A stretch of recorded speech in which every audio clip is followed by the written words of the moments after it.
ಇಂಧನ ಬಳಕೆ ಕಡಿಮೆ ಮಾಡುವ ಸಲುವಾಗಿ ಮಾಜಿ ಸಚಿವರಾದ ಎಂಪಿ ಅಪ್ಪಚ್ಚು ರಂಜನ್ ಅವರು ಮಡಿಕೇರಿಯಿಂದ ಬೆಂಗಳೂರಿನ ಕಡೆಗೆ ಬಸ್ಸಿನಲ್ಲಿ ಪ್ರಯಾಣ ಬೆಳೆಸಿದ್ದಾರೆ. ಕುಶಾಲನಗರ ತಾಲೂಕಿನ ತೊರೆನೂರು ಗ್ರಾಮದಲ್ಲಿ ಶ್ರೀ ದೊಡ್ಡಮ್ಮ ಹಾಗೂ ಚಿಕ್ಕಮ್ಮ ದೇವಿಯ ವಾರ್ಷಿಕ ಹಬ್ಬವು ನೋಡುಗರ ಮನಸೆಳೆಯಿತು.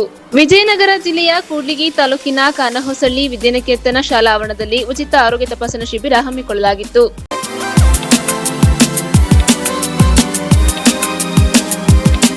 ಪ್ರಧಾನಮಂತ್ರಿ ನರೇಂದ್ರ ಮೋದಿ ಅವರು ಇಂಧನ ಬಳಕೆ ಕಡಿಮೆ ಮಾಡುವಂತೆ ಕರೆ ನೀಡಿದ ಸಂಬಂಧ ಮಾಜಿ ಸಚಿವ ಎಂಪಿ ಅಪ್ಪಚ್ಚು ರಂಜನ್ ಅವರು ಮಡಿಕೇರಿಯಿಂದ ಬೆಂಗಳೂರಿನ ಕಡೆಗೆ ಬಸ್ಸಿನಲ್ಲಿ ಪ್ರಯಾಣ ಬೆಳೆಸಿದ್ದಾರೆ.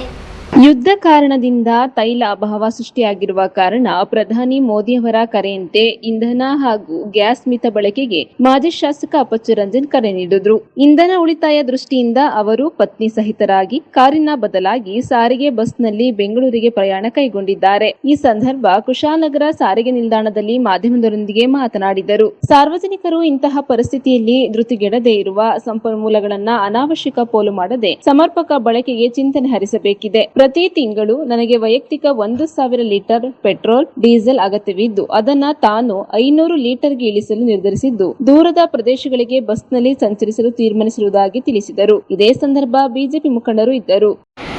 ನಮ್ಮ ದೇಶದ ಪ್ರಧಾನಮಂತ್ರಿಗಳಾದ ಸನ್ಮಾನ್ಯ ನರೇಂದ್ರ ಮೋದಿಯವರು ಇವತ್ತು ಡೀಸೆಲು, ಪೆಟ್ರೋಲು, ಗ್ಯಾಸನ್ನು ಉಳಿಸುವಂಥ ಕೆಲಸವನ್ನು ಮಾಡಬೇಕು ಅಂತ ಆದೇಶವನ್ನು ಕೊಟ್ಟಿದ್ದಾರೆ. ಅದರ ಪ್ರಯುಕ್ತ ನಾವು ಇವತ್ತು ಬಸ್ಸಲ್ಲಿ ಟ್ರಾವೆಲ್ ಮಾಡಿ ಬಸ್ಸಲ್ಲಿ ಬರ್ತಾ ಇದ್ದೀವಿ. ನನಗೆ ಸ್ವಂತ ಒಂದು ತಿಂಗಳಿಗೆ 1,000 ಲೀಟರು ಡೀಸೆಲ್ ಪೆಟ್ರೋಲ್ ಆಗಿ ಖರ್ಚು ಆಗ್ತದೆ. ಅದನ್ನು ಕೂಡ ನಾನು 500 ಲೀಟ್ರಿಗೆ ಇಳಿಸಬೇಕು ಎಂಬ ತೀರ್ಮಾನವನ್ನು ಮಾಡಿದ್ದೀನಿ. ಹಾಗಾಗಿ ನಾನು ಇಡೀ ಕೊಡಗಿನ ಜನತೆಯಲ್ಲಿ ವಿನಂತಿ ಮಾಡ್ತೇನೆ. ಕೊಡಗಿನ ಜನ ಸಾಧಾರಣ ರಾಷ್ಟ್ರಭಕ್ತರು, ರಾಷ್ಟ್ರಾಭಿಮಾನಿಗಳು. ರಾಷ್ಟ್ರಕ್ಕೆ ಅಂತ ಹೇಳಿದಾಗ ಬೆಂಗಳೂರಿನಾಗ ಯಾವ ರೀತಿಯಲ್ಲಿ ಕೂಡ ಅವರು ರಾಷ್ಟ್ರಕ್ಕೆ ಒತ್ತು ಕೊಡುವಂಥ ಕೆಲಸನ ಕೂಡ ಮಾಡ್ತಾರೆ. ಹಾಗಾಗಿ ಇವತ್ತು ನಾನು ವಿನಂತಿಯನ್ನು ಮಾಡ್ತೇನೆ, ಎಲ್ಲರೂ ಕೂಡ ಡೀಸೆಲು, ಪೆಟ್ರೋಲ್, ಗ್ಯಾಸನ್ನು ಉಳಿಸುವಂಥ ವ್ಯವಸ್ಥೆ ಮಾಡಬೇಕು.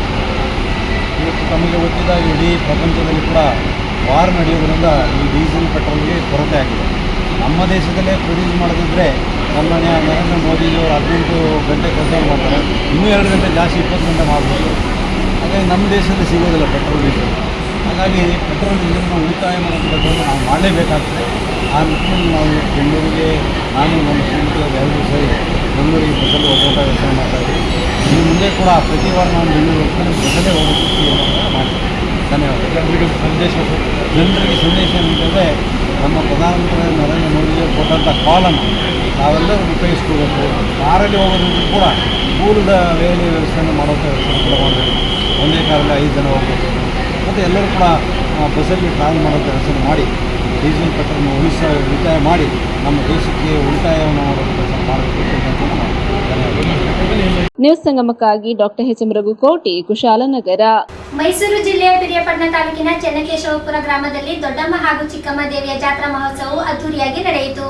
ಮೈಸೂರು ಜಿಲ್ಲೆಯ ಪಿರಿಯಾಪಟ್ಟಣ ತಾಲೂಕಿನ ಹಾರನಹಳ್ಳಿ ಹೋಬಳಿಯ ಚನ್ನಕೇಶವಪುರ ಗ್ರಾಮದಲ್ಲಿ ಗ್ರಾಮ ದೇವತೆಯಾದ ಶ್ರೀ ದೊಡ್ಡಮ್ಮ ಹಾಗೂ ಚಿಕ್ಕಮ್ಮ ದೇವಿಯ ಜಾತ್ರಾ ಮಹೋತ್ಸವವು ಸಾವಿರಾರು ಸಂಖ್ಯೆಯ ಭಕ್ತಾದಿಗಳ ಸಮ್ಮುಖದಲ್ಲಿ ದೇವಿಯ ಪೂಜಾ ಕಾರ್ಯಕ್ರಮಗಳು ಹಾಗೂ ಬ್ರಹ್ಮರಥೋತ್ಸವವು ಅದ್ದೂರಿಯಾಗಿ ನಡೆಯಿತು. ಜಾತ್ರಾ ಮಹೋತ್ಸವದ ಪ್ರಯುಕ್ತ ದೇವಿಗೆ ವಿಶೇಷ ಅಭಿಷೇಕಗಳನ್ನು ನೆರವೇರಿಸಿ ನಂತರ ಸುಗಂಧ ಪುಷ್ಪಗಳಿಂದ ಸುಂದರ ರೀತಿಯಲ್ಲಿ ಅಲಂಕಾರವನ್ನ ಮಾಡಲಾಗಿತ್ತು. ಅಲ್ಲದೆ ದೇವಾಲಯದ ಮುಂಭಾಗದಲ್ಲಿ ಹಸಿರು ತೋರಣಗಳಿಂದ ಸಿಂಗರಿಸಿ ವಿದ್ಯುತ್ ಅಲಂಕಾರಗಳಿಂದ ದೇವಾಲಯ ಸೇರಿದಂತೆ ಗ್ರಾಮವನ್ನು ಸಹ ಸಿಂಗರಿಸಲಾಗಿತ್ತು. ಅರ್ಚಕರ ಸಮ್ಮುಖದಲ್ಲಿ ದೊಡ್ಡಮ್ಮ ಹಾಗೂ ಚಿಕ್ಕಮ್ಮ ದೇವಿಗೆ ವೇದ ಮಂತ್ರಗಳನ್ನು ಜಪಿಸಿ ಮಹಾಮಂಗಳಾರತಿಯನ್ನ ಮಾಡಿದರು. ದೇವಾಲಯಕ್ಕೆ ಆಗಮಿಸಿದಂತಹ ಭಕ್ತಾದಿಗಳು ಹಣ್ಣು, ಕಾಯಿ, ಹೂಗಳನ್ನು ನೀಡಿ ಪೂಜೆಯನ್ನ ಸಲ್ಲಿಸಿದರು. ತಮ್ಮ ಕಷ್ಟ ಕಾರ್ಪಣ್ಯಗಳು ಬಗೆಹರಿಸುವ ನಿಟ್ಟಿನಲ್ಲಿ ದೇವಿಗೆ ಪೂಜೆಯನ್ನ ಅರ್ಪಿಸಿದರು. ನಂತರ ಗ್ರಾಮಸ್ಥರು ಎಲ್ಲರೂ ಒಟ್ಟಾಗಿ ಸೇರಿ ಅಮ್ಮನವರ ರಥೋತ್ಸವಕ್ಕೆ ಚಾಲನೆಯನ್ನ ನೀಡಿದರು. ದೇವಾಲಯದ ಮುಂಭಾಗದಲ್ಲಿ ಹಾಕಿದಂತಹ ಅಗ್ನಿಕುಂಡವನ್ನ ಮಹಿಳೆಯರು, ಪುರುಷರು, ಮಕ್ಕಳು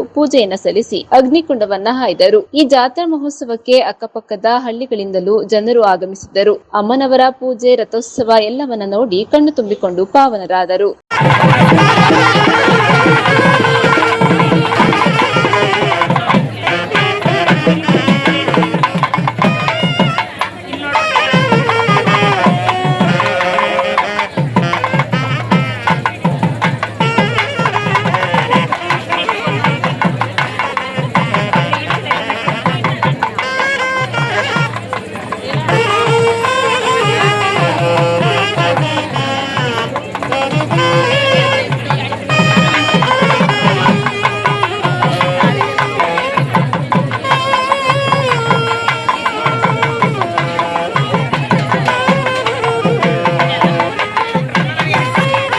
ನ್ಯೂಸ್ ಸಂಗಮಕ್ಕಾಗಿ ಓಂ ಶ್ರೀಹನಿ, ಕುಶಾಲನಗರ. ಕುಶಾಲನಗರ ತಾಲೂಕಿನ ತೊರೆನೂರು ಗ್ರಾಮದಲ್ಲಿ ಶ್ರೀ ದೊಡ್ಡಮ್ಮ ಹಾಗೂ ಚಿಕ್ಕಮ್ಮ ದೇವಿಯ ವಾರ್ಷಿಕ ಹಬ್ಬವು ನೋಡುವವರ ಗಮನ ಸೆಳೆದ ಉತ್ಸವದ ಮಂಟಪಗಳು. ಉತ್ತರ ಕೊಡಗಿನ ಕುಶಾಲನಗರ ತಾಲೂಕಿನ ತೊರೆನೂರು ಗ್ರಾಮದಲ್ಲಿ ಗ್ರಾಮ ದೇವತೆ ಶ್ರೀ ದೊಡ್ಡಮ್ಮ ಹಾಗೂ ಶ್ರೀ ಚಿಕ್ಕಮ್ಮ ದೇವಿಯ ವಾರ್ಷಿಕ ಹಬ್ಬ ಹಾಗೂ ಜಾತ್ರೋತ್ಸವ ಶುಕ್ರವಾರ ರಾತ್ರಿ ಶ್ರದ್ಧಾ ಭಕ್ತಿಯೊಂದಿಗೆ ವಿಜೃಂಭಣೆಯಿಂದ ನೆರವೇರಿತು. ಶ್ರೀ ಬಸವೇಶ್ವರ ದೇವಸ್ಥಾನ ಟ್ರಸ್ಟ್ ವತಿಯಿಂದ ನಡೆದ ಗ್ರಾಮ ದೇವತೆ ಹಬ್ಬ ಹಾಗೂ ಜಾತ್ರಾ ಮಹೋತ್ಸವದಲ್ಲಿ ಸಾವಿರಾರು ಮಂದಿ ಭಾಗಿಯಾಗಿ ದೇವರ ದರ್ಶನ ಪಡೆದರು. ತೊರೆನೂರು ಗ್ರಾಮದ ದೇವಸ್ಥಾನದ ಬಳಿಯಿಂದ ಶುಕ್ರವಾರ ರಾತ್ರಿ ಆರಂಭಗೊಂಡ ದೇವರ ಉತ್ಸವವು ಗ್ರಾಮದ ಪ್ರಮುಖ ಬೀದಿಯಲ್ಲಿ ಸಂಚರಿಸಿ ವಿರಕ್ತ ಮಠದ ಆವರಣದಲ್ಲಿರುವ ಗ್ರಾಮ ದೇವತೆಗಳ ಆವರಣಕ್ಕೆ ಶನಿವಾರ ಮುಂಜಾನೆ ತಲುಪಿದವು. ಮೆರವಣಿಗೆಯಲ್ಲಿ ಕುಕ್ಕೆಯೊಂದಿಗೆ ಹರಕೆ ಹೊತ್ತ ಭಕ್ತರು ಅಗ್ನಿಕುಂಡ ಆಯ್ದು ಭಕ್ತಿಭಾವ ಮೆರೆದರು. ದೇವರಿಗೆ ಹಣ್ಣು ತುಪ್ಪ ಸಮರ್ಪಿಸಿದರು. ಮೆರವಣಿಗೆಯಲ್ಲಿ ಉತ್ಸವ ಮಂಟಪಗಳು ನೋಡುಗರ ಕಣ್ಮನಗಳನ್ನು ಸೆಳೆದವು. ಈ ಹಬ್ಬಕ್ಕೆ ವಿವಿಧ ಭಾಗಗಳಲ್ಲಿ ನೆಲೆಸಿರುವ ಗ್ರಾಮಸ್ಥರು, ಮೈಸೂರು, ಹಾಸನ ಜಿಲ್ಲೆಗಳ ಗಡಿ ಭಾಗದ ಜನರು ಹಾಗೂ ಸುತ್ತಮುತ್ತಲ ಗ್ರಾಮಗಳಿಂದ ಸಾವಿರಾರು ಮಂದಿ ಪಾಲ್ಗೊಂಡಿದ್ದರು. ಹಬ್ಬದ ವಿವಿಧ ಧಾರ್ಮಿಕ ಕೈಂಕರ್ಯಗಳು ಹಾಗೂ ಉತ್ಸವವು ದೇವಸ್ಥಾನ ಸಮಿತಿ ಅಧ್ಯಕ್ಷ ಟಿ.ಬಿ. ಜಗದೀಶ್, ಉಪಾಧ್ಯಕ್ಷ ಟಿ.ಬಿ. ಚಿದಾನಂದ, ಕಾರ್ಯದರ್ಶಿ ಟಿ.ಎಲ್. ಮಹೇಶ್, ಪ್ರಮುಖರಾದ T D. Eshwar, T G. Shivanna, H P. Chandrappa, T T. Govinda, T C. Shivakumar, Trinesh, T D. Shivaraj, Manjunath ಹಾಗೂ ಸಮಿತಿ ಪದಾಧಿಕಾರಿಗಳು ಸದಸ್ಯರು ನೇತೃತ್ವದಲ್ಲಿ ನಡೆದವು. ಗ್ರಾಮ ದೇವತೆ ಅಂಗವಾಗಿ ಕ್ರೀಡಾ ಸಮಿತಿಯ ವತಿಯಿಂದ ಶನಿವಾರ ಶಾಲಾ ಮೈದಾನದಲ್ಲಿ ಗುಡ್ಡಗಾಡು ಓಟ, kabaddi, volleyball, throwball, cricket tourney ಸೇರಿದಂತೆ ವಿವಿಧ ಕ್ರೀಡೆಗಳು ಏರ್ಪಡಿಸಲಾಗಿತ್ತು. ನ್ಯೂಸ್ ಸಂಗಮಕ್ಕಾಗಿ ಧನ್ಯ, ಕುಶಾಲನಗರ. ಕಾರ್ಕಳದಲ್ಲಿ ವಿವಿಧ ನೂತನವಾದ ಸೌಹಾರ್ದ ಸಹಕಾರಿ ಸಂಘದ ಉದ್ಘಾಟನೆ ನಡೆಯಿತು. ರಾಷ್ಟ್ರೀಕೃತ ಬ್ಯಾಂಕುಗಳಿಗಿಂತಲೂ ಮೀಸಲಾಗಿ ಅತ್ಯಂತ ಸುಸಜ್ಜಿತ ಕಾರ್ಯಪ್ರವೃತ್ತಿಯ ಮೂಲಕ ಜನರ ಮೆಚ್ಚುಗೆ ಗಳಿಸಿ ಗ್ರಾಹಕರಿಗೆ ಉತ್ಕೃಷ್ಟ ಹಣಕಾಸು ಸೇವೆ ನೀಡುತ್ತಿರುವ ಆಶ್ರಯ ಸರ್ಕಾರಿ ಸಂಸ್ಥೆ ಶ್ಲಾಘನೀಯ. ಪರಸ್ಪರ ನಂಬಿಕೆ ಮತ್ತು ಪ್ರೀತಿಯೇ ಇಂತಹ ಬ್ಯಾಂಕಿಗೆ ವ್ಯವಹಾರಕ್ಕೆ ಭದ್ರ ಬುನಾದಿ ಎಂದು ಶ್ರೀ ಭುವನೇಂದ್ರ ಕಾಲೇಜಿನ ಪ್ರಾಂಶುಪಾಲರಾದ ಮಂಜುನಾಥ್ ಕೋಟಿಯನ್ ಹೇಳಿದರು. ಮೇ 22ರಂದು ಕಾರ್ಕಳದ ಮಾರಿಯಮ್ಮ ದೇವಸ್ಥಾನದ ಸಮೀಪದ ಪ್ರೈಮ್ ಸಿಟಿ ಸೆಂಟರ್ನ 2ನೇ ಮಹಡಿಯ ಶ್ರೀ ವಿಜಯ ಆವರಣದಲ್ಲಿ ಆಯೋಜಿಸಲಾಗಿದ್ದ ಆಶ್ರಯ ವಿವಿಧ ಉದ್ದೇಶ ಸೌಹಾರ್ದ ಸರ್ಕಾರಿ ಸಂಘದ ನೂತನ ಸ್ವಂತ ಕಚೇರಿಯ ಉದ್ಘಾಟನೆ ಹಾಗೂ ಹಿತೈಷಿ ಮತ್ತು ಗ್ರಾಹಕರ ಸಮ್ಮಿಲನ ಸಮಾರಂಭದಲ್ಲಿ ಮುಖ್ಯ ಅತಿಥಿಯಾಗಿ ಪಾಲ್ಗೊಂಡು ಮಾತನಾಡಿದರು. ಸಂಸ್ಥೆಯ ಅಧ್ಯಕ್ಷ ಎಂ.ಕೆ. ಸುವರ್ತ್ ಕುಮಾರ್ ಅಧ್ಯಕ್ಷತೆ ವಹಿಸಿ ಮಾತನಾಡಿದರು. ನಮ್ಮ ಸಿಬ್ಬಂದಿ 100% ಸಾಲ ಮರುಪಾವತಿ ಸಾಧಿಸಿದ್ದಾರೆ. ಸರ್ಕಾರಿ ತತ್ವದಡಿಯಲ್ಲಿ ಗ್ರಾಹಕರಿಗೆ ಆಧುನಿಕ ಕೋರ್ ಬ್ಯಾಂಕಿಂಗ್ ಹಾಗೂ ಡಿಜಿಟಲ್ ಬ್ಯಾಂಕಿಂಗ್ ಸೌಲಭ್ಯ ಒದಗಿಸುವುದೇ ನಮ್ಮ ಆಡಳಿತ ಮಂಡಳಿಯ ಮುಖ್ಯ ಆಶಯ ಎಂದು ಹೇಳಿದರು. ಜ್ಞಾನಸುಧಾ ಶಿಕ್ಷಣ ಸಂಸ್ಥೆಯ ಅಧ್ಯಕ್ಷ ಸುಧಾಕರ್ ಶೆಟ್ಟಿ ಮಾತನಾಡಿದರು. ನಂತರ ಮಾತನಾಡಿದ ಬೋಲ್ಡ್ ಶ್ರೀನಿವಾಸ್ ಕಾಮತ್ ಮಾತನಾಡಿ, ಸರ್ಕಾರಿ ಸಂಘವು ಉತ್ತಮ ವ್ಯವಹಾರದ ಮೂಲಕ ಜನರ ಪ್ರೀತಿಯ ಸಂಸ್ಥೆಯಾಗಿ ಗುರುತಿಸಿಕೊಂಡಿದೆ ಎಂದು ಹೇಳಿದರು. ಸಂಸ್ಥೆಯ ಉಪಾಧ್ಯಕ್ಷ ರಾಬರ್ಟ್ ರೊನಾಲ್ಡ್ ಫೆರ್ನಾಂಡಿಸ್, ವೀಣಾ ಡಿಸೋಜಾ, ದಂಪತಿ ನಿರ್ದೇಶಕ ಮಂಡಳಿ ಸದಸ್ಯರು, ಗೌರವ ಸಲಹಾ ಸಮಿತಿ ಸದಸ್ಯರು ಉಪಸ್ಥಿತರಿದ್ದು ನಿರ್ದೇಶಕ ಮೋಹನ್ ಪಡಿವಾಳ್ ಸ್ವಾಗತಿಸಿದರು. ಆರ್.ಜೆ. ಪ್ರಸನ್ನ ಕಾರ್ಯಕ್ರಮ ನಿರೂಪಿಸಿ ವಂದಿಸಿದರು. ಶಾಸಕ ಗುರುರಾಜ್ ಹಾಗೂ ಗಣ್ಯರು ಭಾಗವಹಿಸಿದ್ದರು. ರಾಷ್ಟ್ರೀಯ ಬ್ಯಾಂಕಿನ ವಿಚಾರ ಬೇರೆ, ಅದು ದೊಡ್ಡ ಅನೇಕ ಕೋಟ್ಯಾಂತರ ರೂಪಾಯಿ ವ್ಯವಹಾರ, ಲಕ್ಷಾಂತರ ವ್ಯವಹಾರ. ಹಾಗೆ ಕೂಡಲೇ ನಮಗೆ ಒಂದು ವ್ಯವಹಾರ ಮಾಡಲಿಕ್ಕೆ ಸಣ್ಣ ಸಣ್ಣ ವ್ಯವಹಾರಸ್ಥರಿಗೆ ಕೂಡಲೇ ಕೂಡ ನಾವು ಸಾಲ ತೆಗೆದುಕೊಳ್ಳಬೇಕು ಅಂತ ಒಂದು ದೇಶ ಪ್ರೀತಿಯಿಂದ ನೀವು ಆಗಮಿಸಿದ್ದೀರಿ. 2014ರಲ್ಲಿ ಒಂದು ಪ್ರಯೋಗವಾಗಿ ನಾವು ಈ ಸಂಸ್ಥೆಯನ್ನು ಪ್ರಾರಂಭ ಮಾಡಿದ್ವಿ. ವಿವಿಧ ಉದ್ದೇಶದ ಸೌಹಾರ್ದ ಸಹಕಾರಿ ಸಂಘವಾಗಿ, ಕೇವಲ ಕ್ರೆಡಿಟ್ ಸೌಹಾರ್ದ ಸಹಕಾರಿ ಸಂಘ ಅಲ್ಲ, ವಿವಿಧ ಉದ್ದೇಶಗಳನ್ನು ಹೊಂದಬೇಕು. ಸಮಾಜದಲ್ಲಿ ಒಂದು ಚಿಕ್ಕದಾದಂತಹ ಬಹಳ ದೊಡ್ಡ ಆಶಯ ಏನದಲ್ಲ, ಚಿಕ್ಕ ಆಶಯದೊಂದಿಗೆ ನಾವು ಪ್ರಾರಂಭ ಮಾಡಿದ್ವಿ. ಸಮಾಜದ ಜೊತೆಗೆ ಬೆರಿಬೇಕು, ನಮ್ಮದೇ ಆದಂತಹ ಒಂದು ಅಳಿಲ ಸೇವೆಯನ್ನು ಸಮಾಜದಲ್ಲಿ ಮಾಡಬೇಕು ಅಂತ ಹೇಳಿ ನಾವು ಪ್ರಾರಂಭ ಮಾಡಿದಂತಹ, ಸಮಾನ ಮನಸ್ಕರು ಪ್ರಾರಂಭ ಮಾಡಿದಂತಹ ಸಂಘ. ನಾವು ಇಷ್ಟು ವಿಶಾಲವಾಗಿ ಬೆಳೀತದೆ ಅಂತ ಆಗ ಊಹಿಸಿರ್ಲಿಲ್ಲ. ನಮ್ಮ ಪ್ರಸನ್ನ ಅವರು ಹೇಳಿದರು ಸಮರ್ಥ ಕ್ಯಾಪ್ಟನ್ ಅಂತ ಹೇಳಿ. ಆ್ಯಕ್ಚುಲಿ ನಾನು ದೇಶದ ಅಧ್ಯಕ್ಷರ ಹಾಗೆ ಇದರ ಅಧ್ಯಕ್ಷರು. ಸರ್ಕಾರವನ್ನು ಹೇಗೆ ಪ್ರಧಾನಮಂತ್ರಿಗಳು ಮುಖ್ಯಮಂತ್ರಿಗಳು ನಡೆಸ್ತಾರೆ, ಹಾಗೆ ಇದರ ಪ್ರಧಾನಮಂತ್ರಿಗಳು ಬಹುಶಃ ಮೋಹನ್ ಪಡಿವಾಲ್ರ ಹಾಗೆ ಅನೇಕ ಜನ ನಿರ್ದೇಶಕರುಗಳು ಇದ್ದಾರೆ. ನಡೆಸುವಂತಹವರು ಬೇರೆ, ನಾವು ಕೂತಿದ್ದೇವೆ. ಆದರೆ ಬಹಳ ಸಂತೋಷ ಅಂತ ಹೇಳಿದರೆ, ಕೆಲವು ಸದಸ್ಯರ ಜೊತೆಗೆ ಪ್ರಾರಂಭ ಆದಂತಹ ಈ ಸಂಸ್ಥೆ ಇವತ್ತು ಸುಮಾರು 2,000 ಸದಸ್ಯರನ್ನು ಕೇವಲ ನಮ್ಮ ಮೂಡಬಿದ್ರೆ ಮತ್ತು ಕಾರ್ಕಳ ನಗರಗಳಲ್ಲಿಯೇ ಹೊಂದಿದೆ ಅಂತ ಹೇಳಲಿಕ್ಕೆ ನಾನು ಸಂತೋಷ ಪಡ್ತೇನೆ.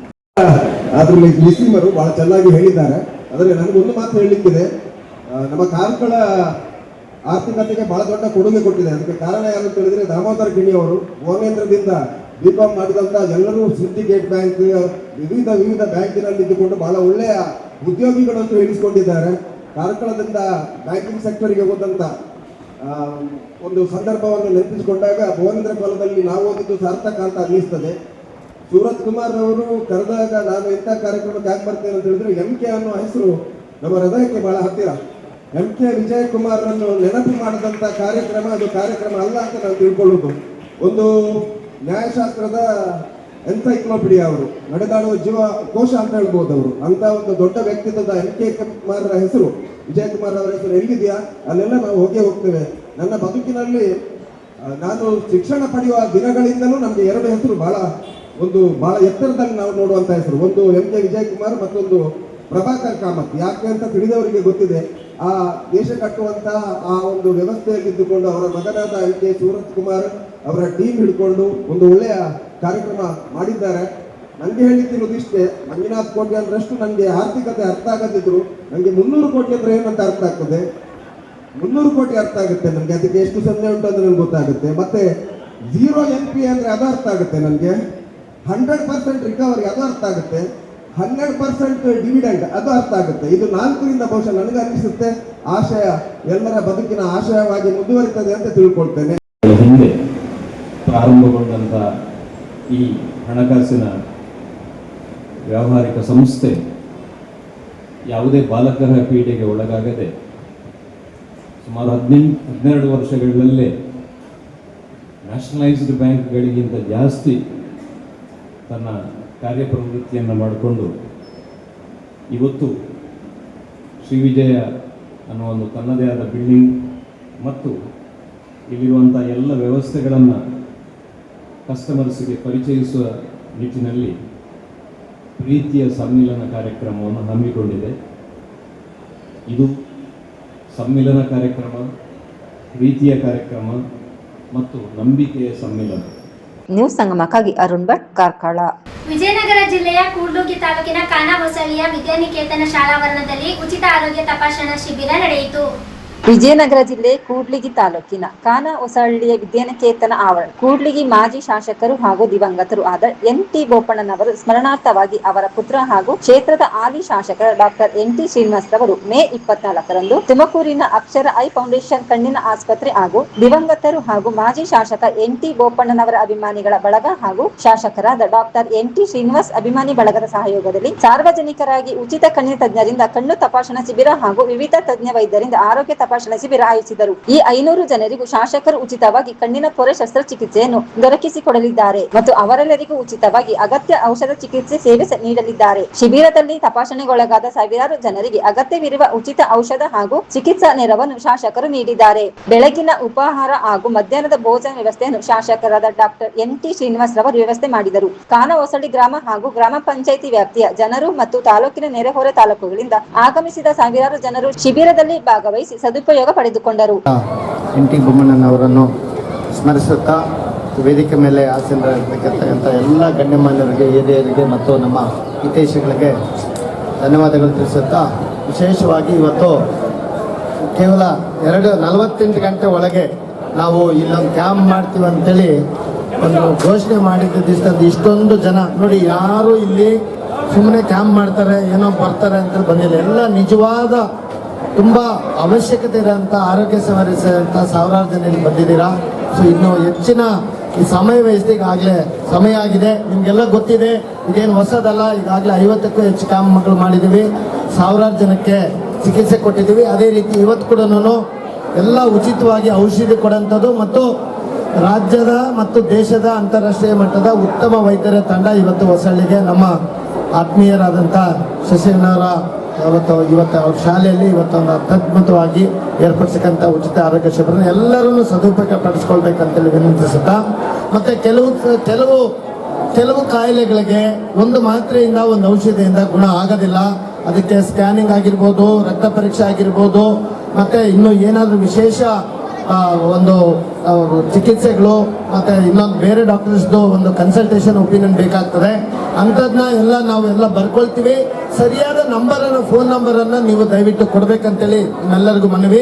ಇಲ್ಲಿ ವಿಶೇಷವಾಗಿ ನಾನು ಇವತ್ತು ನೆನೆಸ್ಬೇಕಂತಂದ್ರೆ ನನ್ನ ಬಾಲ್ಯ ಸ್ನೇಹಿತ, ನನ್ನ PUC ಕ್ಲಾಸ್ಮೇಟ್, ನಾನು ಸಂತೋಷ್ ಲಾಡ್ ಅವರು, ಗುರುಬಸನಗೌಡ ಅಂತ ಹೇಳ್ಬಿಟ್ಟು ಇವರು ಡಾಕ್ಟರು, ಇವರು ಸರ್ಜನ್ ಮತ್ತು ಕ್ಯಾನ್ಸರ್ ಸ್ಪೆಷಲಿಸ್ಟು, ಬಳ್ಳಾರಿ ವಿಮ್ಸ್ ಅಲ್ಲಿ ಇವತ್ತು ಪ್ರೊಫೆಸರ್ ಆಗಿದ್ದಾರೆ. ಒಂದು ಸಣ್ಣ ಹುಡುಗನಿಗೂ ಏನಾದರೂ ಸಮಸ್ಯೆ ಇದೆ ಅಂತಂದ್ರೆ ನನ್ನ ನಂಬರ್ ಕೊಡುವ ಎಂಟಿ, ನಾನು ಮಾತಾಡ್ತೀನಿ ಅಂತೇಳಿ ನನ್ನ 50ಕ್ಕಿಂತ ಹೆಚ್ಚಿನ % ಜವಾಬ್ದಾರಿ ತಗೊಂಡು ಇವತ್ತು ಇವರು ನಮ್ಮ ತಾಲೂಕಿನಲ್ಲಿ ಯಾರೇ ಹೋಗ್ಲಿ ನಮ್ಮ ಬಳ್ಳಾರಿ ವಿಮ್ಸ್ ಅಲ್ಲಿ ಇವತ್ತು ಜವಾಬ್ದಾರಿ ತಗೊಂಡು ಉತ್ತಮ ಚಿಕಿತ್ಸೆ ಕೊಡಿಸಂತ ಕೆಲಸ ಮಾಡ್ತಾ ಇದ್ದಾರೆ. ಅವರೇ ಇವತ್ತು ನಿಮ್ಮ ಮನೆ ಬಾಗಿಲು ಮುಂದೆ ಬಂದಿದ್ದಾರೆ. ಅದಕ್ಕೋಸ್ಕರ ಎಲ್ಲ ಒಂದು ತುಂಬಾ ಉತ್ತಮ ತಂಡ. ಇನ್ನೊಂದು ಬೆಂಗಳೂರಿಂದ ಎಲ್ಲ ವಿಕ್ಟೋರಿಯಾದಿಂದ ಮತ್ತೆ BMC ಬ್ಯಾಂಗ್ಳೂರ್ ಮೆಡಿಕಲ್ ಕಾಲೇಜಿಂದ ಇನ್ನೂ ಉತ್ತಮ ಆಸ್ಪತ್ರೆಗಳಿಂದ MS ರಾಮಯ್ಯದಿಂದನೂ ಇನ್ನೊಂದು 5 ನಿಮಿಷದಲ್ಲಿ ಇನ್ನೂ ಒಂದು ದೊಡ್ಡ ಡಾಕ್ಟರ್ ತಂಡ ಕೂಡ ಬರ್ತಾ ಇದ್ದಾರೆ. ನೀವೆಲ್ಲ ಈ ಒಂದು ನಮ್ಮ ಉಚಿತ ಆರೋಗ್ಯ ಶಿಬಿರಗಳ ಒಂದು ಸೌಲಭ್ಯವನ್ನು ಪಡ್ಕೊಂಡು ನೀವೆಲ್ಲ ಆರೋಗ್ಯವಂತರಾಗಬೇಕು, ನೀವೆಲ್ಲ ಶಾಂತಿ ಸುಖ ನೆಮ್ಮದಿಯಿಂದ ಬಾಳ್ಬೇಕು ಅನ್ನೋದು ನನ್ನ ಮನದಾಳದ ಮಾತು. ನೋಡಿ, ಇವತ್ತು ವಾತಾವರಣ ಕೂಡ ಎಷ್ಟು ಚೆನ್ನಾಗಿದೆ, ಮಳೆ ಬಂದಿದೆ. ಎಲ್ಲ ಈ ಒಂದು ಸೌಲಭ್ಯನೂ ಸದುಪಯೋಗ ಪಡ್ಕೋಬೇಕಂತೇಳಿ ನಾನು ಕೇಳ್ಕೊಳ್ತೀನಿ. ತುಂಬಾ ಜನ ಕಾಯ್ತಾ ಇದ್ದಾರೆ, ಹೆಚ್ಚು ಭಾಷಣ ಮಾಡೋದು ಬೇಡ. ಎಲ್ಲರಿಗೂ ಊಟದ ವ್ಯವಸ್ಥೆ ಕೂಡ ಇರ್ತದೆ. ನ್ಯೂಸ್ ಸಂಗಮಕ್ಕಾಗಿ ಒಂದೇ ಮಾತನ್ನು ವಿಜಯ ವಿಶ್ವೇಂದ್ರಪ್ಪ ಕೂಡ್ಲಿಗಿ. ಕೊನೆಯಲ್ಲಿ ಮತ್ತೊಮ್ಮೆ ಹೆಡ್ಲೈನ್ಸ್.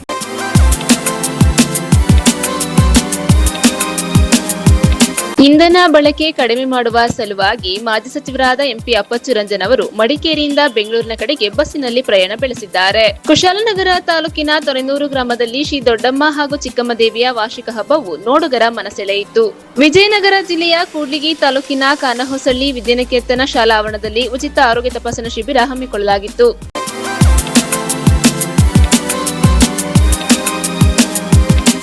ನ್ಯೂಸ್ ಸಂಗಮ ಮುಕ್ತಾಯವಾಯಿತು. ಸುದ್ದಿ, ಮಾಹಿತಿ, ಮನೋರಂಜನೆಗಾಗಿ ನೋಡ್ತಾ ಇರಿ ಸಂಗಮ TV. ವಂದನೆಗಳೊಂದಿಗೆ ಲಕ್ಷ್ಮೀ ಸಂತೋಷ್ ಗೋಪಳಿ.